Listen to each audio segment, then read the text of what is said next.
你好，欢迎来到结构思考力网络课堂，带你一起学习结构会议力，让我帮你摆脱低效、无效甚至是负效的糟糕会议。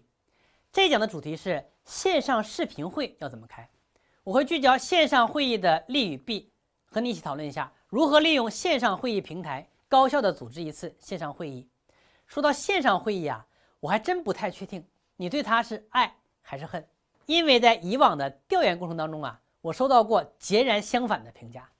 你如果经常作为会议的发起者，可能会说线上会议很便捷，但是会议效果呢很差。可如果你经常作为参与者，是不是也有抱怨线上会议容易占用个人时间？客观讲啊，线上会议呢还是有很多优点的。我认为啊，线上会议最大的优点是便捷，可以随时参会。其次啊，是全程录制，可以反复参会。最后呢，可以预先录制会议视频，可以提前参会。首先呢是随时参会，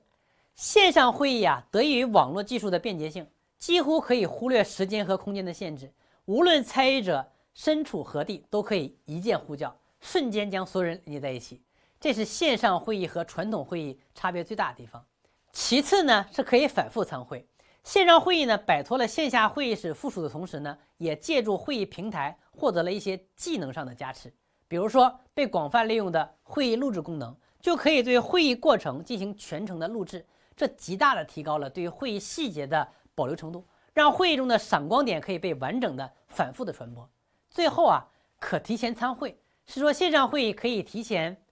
录制音视频进行展示，当参会者因为特殊原因没有办法按时参加的时候，对会议议题又有相关见解的时候，可以利用提前录制会议发言的形式进行参会。这种方式呢，跟以往线下会比较起来呢，没有那么的突兀啊，在线上会议里呢会很自然，能够在一定程度上降低没有参会的遗憾。那么基于以上这些优点啊，我认为啊，这些会议更适合线上开。首先呢是单向传递、同步或者叫收集信息类型的会议更适合线上开。当然啊，这种会议呢，我们在课程一开始啊，我就把它划归为不应该开或者是应该少开的会议。这种会议呢，虽然也有目标，但是基本不产生信息交付，所以可以采取信息同步工具的方式。比如说线上会议本身就是一个特别优秀的信息同步工具。然后呢是跨区域类型的会议更适合线上开，这一点非常容易理解，也是线上会议最大的优点，不展开讲了。最后补充一个综合性会议啊，这也是一个比较常见的线上加线下的复合型会议。这种会议类型最大的特点是有两个会议节点，一个是线下的实体会议室，一个是线上的虚拟会议室，通过音视频交互平台被连接到一起。这种会议呢，算是线下会议的一种延伸或拓展，同时具备两种会议的属性。好，那说完了线上会议的优点，也不能忽略它的缺点。线上会议的缺点几乎是社交网络缺点的集中体现，容易被滥用，丧失连接感，不容易集中精力等等啊，都是线上会议需要面对的问题。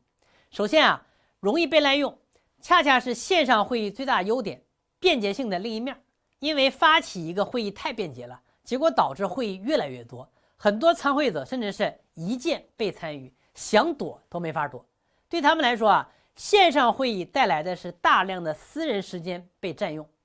然后啊，线上会议呢，既然是通过网络途径进行实现，那就无法弥补不在同一个屋檐下的现实空间感的缺失，导致人和人之间的连接的削弱。而且啊，线上交谈对于人的身体语言如表情啊、动作的传递不是很好，也削弱了面对面交谈的通透感。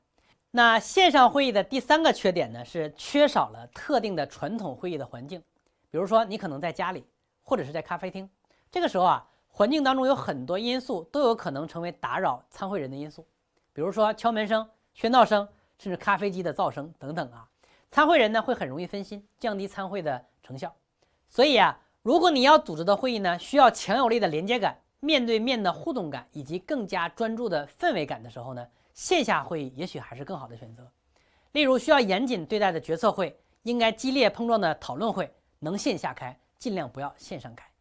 然后啊，为了能够高效的开好线上会议，我认为有以下几点需要特别注意的。首先第一个就是开好线上会议也要严格落实会议通知的程序。这样可以避免因为线上会议太过于便捷造成的什么？第一，过多；第二，变突然，挤占太多私人空间的问题。那么关于会议的通知怎么写，我们可以在第一讲当中已经给大家介绍过了。那第二点需要注意的是什么呢？叫做多开视频会议，少开音频会议，并且对视频的质量、人体出镜的比例做适当的要求。那最后叫做善用会议平台的各项功能，为高效会议加分。好的，那线上会议的优点、缺点和几个提高线上会议的高效策略就跟你分享到这里。我是李中秋，我们下一讲见。